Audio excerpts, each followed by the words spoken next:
Good morning. Today's topic is basic structure of computers. Here, first we are going to discuss about the functional units of computers. A computer consists of five functionally independent main parts: input, memory, arithmetic and logic, output, and control units. Shown in the figure: input, output, memory, arithmetic and logic unit, control unit. These are the functional units of a basic computer system. The input unit accepts coded information from human operators or from electronic devices such as keyboards or from other computer over digital communication lines. And information received is either stored in memory for later reference or immediately used by the arithmetic and logic circuitry to perform desired operations. The processing steps are determined by the program stored in the memory. And finally, the results sent back to the outside world through the output unit. Okay, the control unit will perform the control information such as any operations, other instructions.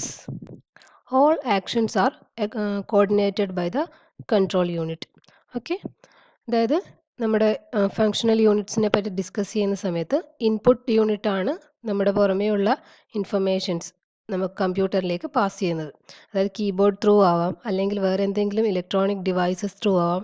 നമുക്കറിയാം barcode reader പോലെയുള്ള electronic devices ഉണ്ട്. അത് എന്ത് ചെയ്യുന്നതാണ്? Informations read ചെയ്തിട്ട് കമ്പ്യൂട്ടറിലേക്ക് pass ചെയ്യുന്നതാണ്. അപ്പോൾ ഇലക്ട്രോണിക് ഡിവൈസസ് ആവാം, അങ്ങനെ എന്തെങ്കിലും ഡിവൈസസോ അല്ലെങ്കിൽ കീബോർഡോ ഒക്കെ ത്രൂ ഇൻപുട്ട് എന്ത് ചെയ്യും? കമ്പ്യൂട്ടറിലേക്ക് കൊടുക്കും. ആ കൊടുക്കുന്ന ഇൻഫർമേഷൻസ് ഒന്നുകിൽ മെമ്മറിയിലേക്ക് സ്റ്റോർ ചെയ്ത് വെക്കും. ഫ്യൂച്ചർ റെഫറൻസസിന് വേണ്ടിയിട്ടാണ് മെമ്മറിയിൽ സ്റ്റോർ ചെയ്ത് വെക്കുന്നത്. അല്ലെങ്കിൽ എന്ത് ചെയ്യാം? Direct input arithmetic and logic യൂണിറ്റിന് പാസ് ചെയ്യാം. അപ്പോൾ അരിത്മാറ്റിക് ആൻഡ് ലോജിക് യൂണിറ്റ്സ് എന്ത് ചെയ്യും? എന്താണോ നിങ്ങൾക്ക് ആക്ഷൻസ് പെർഫോം ചെയ്യാൻ പറഞ്ഞിരിക്കുന്നത് അത് പ്രോഗ്രാംസ് ആയിട്ട് സ്റ്റോർ ചെയ്ത് വെച്ചിട്ടാണ് ഉണ്ടാവുക. നിങ്ങൾ കൊടുക്കുന്ന ഇൻഫർമേഷൻസ് വെച്ചിട്ട് ആ പ്രോഗ്രാംസിന് എന്ത് ചെയ്യും? റൺ ചെയ്യും. ആ പ്രോഗ്രാം റൺ ചെയ്ത് കഴിഞ്ഞാൽ കറസ്പോണ്ടിങ് ഔട്ട്പുട്ട് കിട്ടും. ആ ഔട്ട്പുട്ട് എന്ത് ചെയ്യും? നിങ്ങളുടെ ഒന്നുകിൽ മെമ്മറിയിൽ സ്റ്റോർ ചെയ്ത് വെക്കും. ഫ്യൂച്ചർ നിങ്ങൾക്ക് ഔട്ട്പുട്ട് ആവശ്യമുണ്ടെങ്കിൽ മെമ്മറിയിലേക്ക് സ്റ്റോർ ചെയ്ത് വെക്കും. അതുപോലെ തന്നെ ആ ഔട്ട്പുട്ട് എന്ത് ചെയ്യും? ഔട്ട്പുട്ട് യൂണിറ്റിലേക്ക് പാസ് ചെയ്ത് കൊടുക്കും. ആ ഔട്ട്പുട്ട് യൂണിറ്റ് എന്ത് ചെയ്യും? ഔട്ട്സൈഡ് വേൾഡിന് ഈ ഔട്ട്പുട്ട് ഡിസ്പ്ലേ ചെയ്ത് കാണിച്ചു കൊടുക്കും. അതുപോലെ തന്നെ ഈ നടക്കുന്ന എല്ലാ ആക്ഷൻസും ഇൻപുട്ട് റീഡ് ചെയ്യുന്നത്, മെമ്മറിയിൽ സ്റ്റോർ ചെയ്യുന്നത്, അതുപോലെ അതിനിടയ്ക്ക് വേറെ എന്തെങ്കിലും ഇൻപുട്ട് ഓപ്പറേഷൻസ് വരാം, അല്ലെങ്കിൽ മെമ്മറി ഓപ്പറേഷൻസ് വരാം. അങ്ങനെയുള്ള കാര്യങ്ങൾസൊക്കെ കൺട്രോൾ ആൻഡ് കോർഡിനേറ്റ് ചെയ്യുന്നതാണ് കൺട്രോൾ യൂണിറ്റ്. അപ്പോൾ ഇത്രയും കാര്യങ്ങളാണ് ബേസിക് ഫങ്ഷണൽ യൂണിറ്റിൻ്റെ ഉള്ളിൽ വരുന്നത്. ഡീറ്റെയിൽ ആയിട്ട് ഓരോന്നോരോന്ന് താഴെ വരുന്നുണ്ട്. അപ്പോൾ ഓൾ ടുഗെദർ ആയിട്ട് ഇത്രയും കാര്യങ്ങളാണ് ഫങ്ഷണൽ യൂണിറ്റിൻ്റെ അകത്ത് വരുന്നത്. Okay. We now take a closer look at the information handled by a computer. Okay, it is convenient to categorize the information as either instruction or data. Instructions or machine instructions are explicit commands that governs the transfer of information within a computer as well as between the computer and its I/O devices. Specify the arithmetic and logic operations to be performed. അതായത് information handle by a കമ്പ്യൂട്ടറാണ് discuss ചെയ്യുന്നത്. അപ്പോൾ informations handle ചെയ്യുന്നത് either instruction അല്ലെങ്കിൽ data, അങ്ങനെ രണ്ട് ഫോമാറ്റിലാണ് നമ്മൾ ഇൻസ്ട്രക്ഷൻസിനെ മീൻസ് ഇൻഫർമേഷനെ ഹാൻഡിൽ ചെയ്യുന്നത്. ഇൻസ്ട്രക്ഷൻ എന്ന് പറഞ്ഞു കഴിഞ്ഞാൽ ഇൻസ്ട്രക്ഷൻ ഓർ മെഷീൻ ഇൻസ്ട്രക്ഷൻ രണ്ടും ആവാം. അപ്പോൾ എന്താ ചെയ്യുന്നത് വെച്ച് കഴിഞ്ഞാൽ govern the transfer of information within A computer as well as between the computer and it's I/O devices. അതായത് കമ്പ്യൂട്ടറിൻ്റെ ഉള്ളിൽ നടക്കുന്ന ഇൻഫർമേഷൻ ട്രാൻസ്ഫർ, ഡാറ്റ ട്രാൻസ്ഫർ, അത് ഇൻസ്ട്രക്ഷൻസ് വെച്ചിട്ടാണ് നടക്കുന്നത്. അതുപോലെ തന്നെ ഒരു I/O ഡിവൈസും കമ്പ്യൂട്ടറും തമ്മിലുള്ള ഡാറ്റ ട്രാൻസ്ഫറും ഇൻസ്ട്രക്ഷൻസ് വെച്ചിട്ടാണ് നടക്കുന്നത്. അതുപോലെ തന്നെ specify the arithmetic and logic operations to be performed. അതായത് നമ്മൾ ഇപ്പം ഒരു എന്തെങ്കിലും അരിത്മാറ്റിക് ലോജിക് ഓപ്പറേഷൻസ്, ഒരു അഡീഷൻ ആവാം, സബ്ട്രാക്ഷൻ ആവാം, അങ്ങനെ എന്തൊരു ഓപ്പറേഷൻ പെർഫോം ചെയ്യുന്നത് അത് നമ്മൾ എന്താ ചെയ്യുന്നത്? ഇൻസ്ട്രക്ഷൻസ് വെച്ചിട്ടാണ് ചെയ്യുന്നത്. അതുപോലെ തന്നെ നമുക്കറിയാം set of instructions that perform a specific task, അതാണ് എന്ത്? പ്രോഗ്രാം എന്ന് പറയുന്നത്. ദെൻ രണ്ടാമത്തെ കാറ്റഗറി ഡാറ്റയാണ്.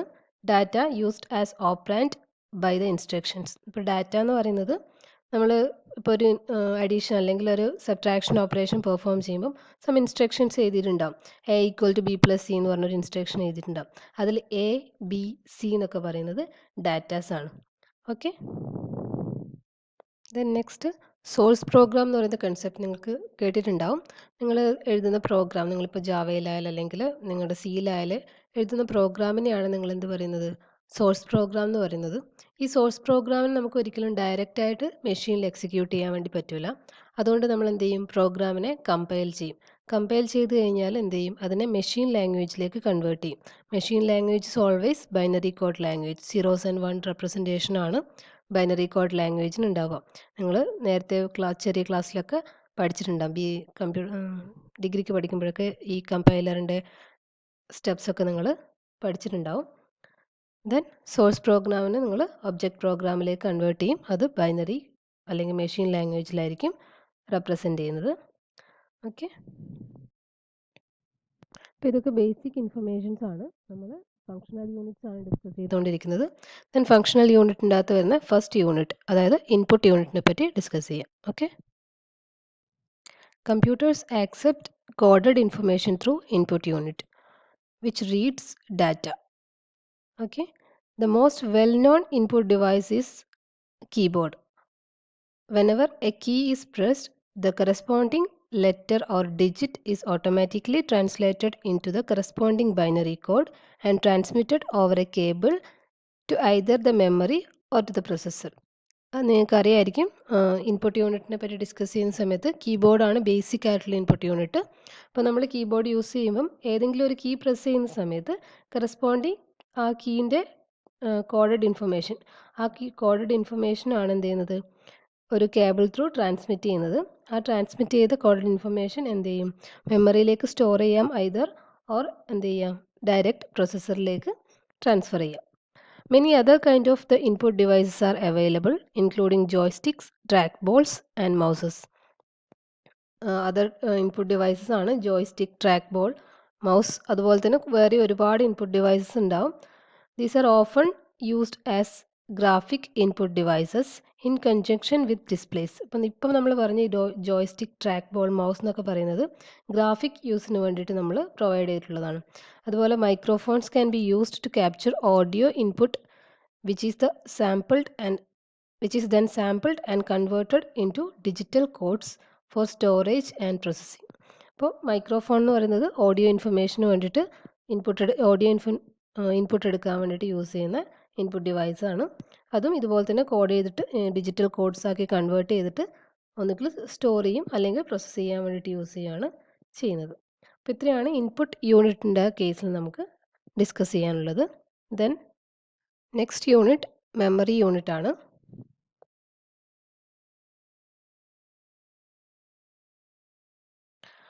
The function of a memory unit is to store, program and data.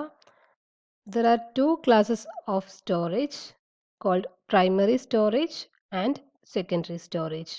Okay. The primary storage is a fast memory that operates at electronic speed. Programs must be stored in the memory while they are being executed. The memory contains a large number of semiconductor storage cells, each capable of storing 1 bit of information. These cells are rarely read or written as individual cells, but instead they are processed in groups of fixed size called words. ഇപ്പോൾ memory unit use ചെയ്യുന്നത് programmes അല്ലെങ്കിൽ datas ഒക്കെ store ചെയ്യാൻ വേണ്ടിയിട്ടാണ്. മെയിനായിട്ട് 2 classes of storage ആണ് provide ചെയ്യുന്നത്, primary, secondary ആണ്. അതിൽ ഫസ്റ്റ് പ്രൈമറി ആണ് നമ്മൾ ഡിസ്കസ് ചെയ്യുന്നത്. പ്രൈമറി സ്റ്റോറേജ് എന്ന് പറയുന്നത് ഫാസ്റ്റ് സ്റ്റോറേജ് ആണ്, അതായത് ഇലക്ട്രോണിക് സ്പീഡിലാണ് primary memory storing and retrieval നടത്തുന്നത്. അപ്പോൾ programs must be stored in memory while they are being executed. നമ്മൾ നേരത്തെ ഡിസ്കസ് ചെയ്തതാണ്, ഒരു പ്രോഗ്രാം എക്സിക്യൂട്ട് ചെയ്യണമെങ്കിൽ അത് ഓൾറെഡി മെമ്മറിയിൽ പ്ലേസ്ഡ് ആയിരിക്കണം. അങ്ങനെയുള്ള പ്രോഗ്രാംസ് മാത്രമേ നമുക്ക് എക്സിക്യൂട്ട് ചെയ്യാൻ വേണ്ടിയിട്ട് പറ്റുള്ളൂ. അപ്പോൾ മെമ്മറിയിൽ സ്റ്റോർ ചെയ്യുക എന്ന് പറയുമ്പോൾ മെമ്മറിയിൽ എന്താ ഉണ്ടാവുക, large number of semi conductor storage cells ആണ് ഉണ്ടാവുക. അപ്പോൾ സെമി കണ്ടക്ടർ സ്റ്റോറേജ് സെൽസിലേക്കാണ് നമ്മൾ ഓരോ സെല്ലിലേക്കാണ് ഈ ഇൻഫർമേഷൻസ് സ്റ്റോർ ചെയ്യുന്നത്. അതുപോലെ തന്നെ ഈ സെല്ലിനെ നമുക്ക് ഇൻഡിവിജ്വൽ ഓരോ സെല്ലായിട്ട് റീഡ് ചെയ്യാം, അല്ലെങ്കിൽ ഒരു കോമ്പിനേഷൻ ഓഫ് സെൽസ് ആയിട്ട് റീഡ് ചെയ്യാം. അങ്ങനെ ഫിക്സഡ് സൈസ് കോമ്പിനേഷൻ ഓഫ് സെൽസിനെയാണ് എന്ത് പറയുന്നത്? വേർഡ്സ് എന്ന് പറയുന്നത്. Okay. To provide easy access to a word in the memory, a distinct address is provided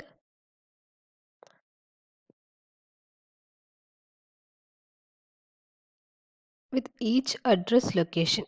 അതായത് നമുക്ക് ഈസി ആക്സസ് പ്രൊവൈഡ് ചെയ്യാൻ വേണ്ടിയിട്ട് ഓരോ ലൊക്കേഷനും കറസ്പോണ്ടിങ് ആയിട്ട് അഡ്രസ്സ് പ്രൊവൈഡ് ചെയ്തിട്ടുണ്ടാവും. അപ്പോൾ ആ അഡ്രസ്സ് യൂസ് ചെയ്തിട്ടാണ് നമ്മൾ ലൊക്കേഷനിലേക്ക് സ്റ്റോർ ചെയ്യുന്നതും അതുപോലെ തന്നെ ആ ലൊക്കേഷനിൽ നിന്ന് ഡാറ്റ റിട്രീവ് ചെയ്യുന്നതും ഈ അഡ്രസ്സ് യൂസ് ചെയ്തിട്ടാണ്. Memory in which any location can be reached in a short and fixed amount of time after specifying its address is called random access memory.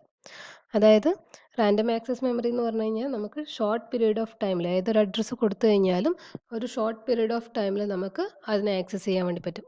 Fast access ആയിരിക്കും Ram provide ചെയ്യുന്നത്. The time required to access one word is called the memory access time. ഒരു വേർഡിനെ access ചെയ്യാൻ വേണ്ടി എടുക്കുന്ന ടൈമിന് പറയുന്നതാണ് memory access time. Okay. The memory of a computer is normally implemented as a memory hierarchy of 3 or 4 levels of semiconductor RAM unit with different speeds and size. The small fast RAM unit is called cache. അപ്പോൾ നിങ്ങൾ cache memory കേട്ടിട്ടുണ്ടാവും, fastest മെമ്മറിയാണ് നിങ്ങൾ കേട്ടിട്ടുണ്ടാവും, അതുപോലെ തന്നെ small ആണ് അതിൻ്റെ size എന്ന് കേട്ടിട്ടുണ്ടാവും. അപ്പോൾ മെമ്മറി എപ്പോഴും റെപ്രസെൻറ്റ് ചെയ്യുന്നത് മെമ്മറി ഹയറാർക്കി ഫോർമാറ്റിലാണ്. അപ്പോൾ ക്യാഷ് ആണ് ഏറ്റവും രജിസ്റ്റേഴ്സൊക്കെ ഉണ്ട്, എന്നാലും ക്യാഷ് മെമ്മറി ആണ് ഏറ്റവും ഫാസ്റ്റ് മെമ്മറി എന്നുള്ള രീതിയിൽ അറിയപ്പെടുന്നത്. സ്മോളർ സൈസാണ്. അതുപോലെ തന്നെ മെയിൻ മെമ്മറി ആണ് ലാർജസ്റ്റ് മെമ്മറി എന്ന് പറയുന്നത്. ബട്ട് അതിൻ്റെ ടൈം ആക്സസ് ടൈം എന്നൊക്കെ പറയുന്നത് കുറച്ചും കൂടി കുറവാണ്. അതായത് largest and slowest memory unit ആണ് മെയിൻ മെമ്മറി എന്ന് പറയുന്നത്. അതുപോലെ തന്നെ smallest and faster memory unit ആണ് ക്യാഷ് എന്ന് പറയുന്നത്. ഓക്കെ. നെക്സ്റ്റ് വരുന്നത് സെക്കൻഡറി സ്റ്റോറേജ് ആണ്. സെക്കൻഡറി സ്റ്റോറേജ് എന്ന് പറയുന്നത് ലാർജർ സ്പേസ് പ്രൊവൈഡ് ചെയ്യും നമുക്ക് സ്റ്റോർ ചെയ്യാൻ വേണ്ടിയിട്ട്. അതുപോലെ തന്നെ അതിൻ്റെ റേറ്റ് എന്നൊക്കെ പറയുന്നത് ചീപ്പർ ആയിരിക്കും.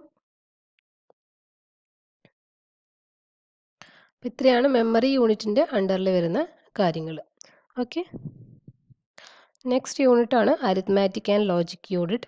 Most computer operations are executed in ALU of the processor. അതായത് നമ്മൾ കമ്പ്യൂട്ടേഷൻസ്, അതായത് അരിത്മാറ്റിക്കൽ ആവാം അല്ലെങ്കിൽ ലോജിക്കൽ ആവാം, എന്ത് കമ്പ്യൂട്ടേഷൻസ് ആയാലും പെർഫോം ചെയ്യുന്നത് ഈ ALUവിൻ്റെ ഉള്ളിൽ വെച്ചിട്ടാണ്. അതുപോലെ തന്നെ a typical example, suppose two numbers located in memory are to be added. They are brought into the processor. അപ്പോൾ നമുക്ക് രണ്ട് നമ്പേഴ്സ് ആഡ് ചെയ്യണമെങ്കിൽ bring them to the processor. First അതാണ് വേണ്ടത്, പ്രൊസസ്സറിലേക്ക് ബ്രിങ് ചെയ്യണം. And actual addition is carried out by the ALU. ഇപ്പോൾ arithmetic and logic unit ആണ് ഓപ്പറേഷൻ പെർഫോം ചെയ്യുന്നത്. Then store the result back to the memory or retain in the processor. അപ്പോൾ എന്ത് ചെയ്യാം, നമുക്ക് ഈ റിസൾട്ടിനെ ഒന്നുകിൽ മെമ്മറിയിലേക്ക് സ്റ്റോർ ചെയ്യാം അല്ലെങ്കിൽ പ്രൊസസ്സറിൽ റീറ്റെയിൻ ചെയ്യാം. പ്രൊസസ്സറിൽ റീറ്റെയിൻ ചെയ്യുക എന്ന് പറഞ്ഞു കഴിഞ്ഞാൽ ഡയറക്റ്റ് ആയിട്ട് ഔട്ട്പുട്ട് യൂണിറ്റിലേക്ക് പാസ് ചെയ്യാൻ വേണ്ടിയിട്ടാണ് യൂസ് ചെയ്യുന്നത്. അപ്പോൾ നമ്മൾ പറഞ്ഞിട്ടുണ്ട് ഓപ്പറേറ്റേഴ്സ് അല്ലെങ്കിൽ നമുക്ക് ആവശ്യമുള്ള കാര്യങ്ങൾ മെമ്മറിയിലേക്ക് ക്യാരി ചെയ്യണം, ബ്രിങ് ചെയ്യണം എന്ന് പറഞ്ഞിട്ടുണ്ട്. അപ്പോൾ when operands are brought into the processor, they are stored in high speed storage element called registers. അപ്പോൾ നമ്മൾ ഒരു എന്തെങ്കിലും ഇൻസ്ട്രക്ഷൻ ആവാം ഡാറ്റ ആവാം നമ്മൾ മെമ്മറിയിലേക്ക് ബോട്ട് ചെയ്യുന്ന സമയത്ത് അതിനെന്താ ചെയ്യുന്നത് വെച്ച് കഴിഞ്ഞാൽ അതിനെ ഹൈ സ്പീഡ് രജിസ്റ്റേഴ്സിലേക്കാണ് സ്റ്റോർ ചെയ്ത് വെക്കുന്നത്. Each register can store 1 word of data. അപ്പോൾ ഒരു രജിസ്റ്ററിൽ 1 വേർഡ് ഡാറ്റയാണ് സ്റ്റോർ ചെയ്യാൻ വേണ്ടി പറ്റുന്നത്. വേർഡ് നമ്മൾ പറഞ്ഞു ഫിക്സഡ് സൈസ് ആയിട്ടുള്ള സെൽസിനെയാണ് വേർഡ് എന്ന് പറയുന്നത്. അപ്പോൾ അങ്ങനെ ഒരു വേർഡ് ഡാറ്റേനെ നമുക്ക് എന്ത് ചെയ്യാം, രജിസ്റ്ററിലേക്ക് സ്റ്റോർ ചെയ്യാൻ വേണ്ടിയിട്ട് പറ്റും. Access time to registers are somewhat faster access time to the fastest cache unit in the memory hierarchy. അതായത് നേരത്തെ ഞാൻ മെമ്മറി ഹയറാർക്കി പറയുമ്പോൾ പറഞ്ഞു ക്യാഷാണ് ഫാസ്റ്റസ്റ്റ് മെമ്മറി യൂണിറ്റ് എന്ന് പറയുന്നുണ്ട്. ബട്ട് ക്യാഷിനേക്കാളും ഫാസ്റ്ററായിട്ട് ഡാറ്റാസ് ട്രാൻസ്ഫർ ചെയ്യാനൊക്കെ പറ്റുന്ന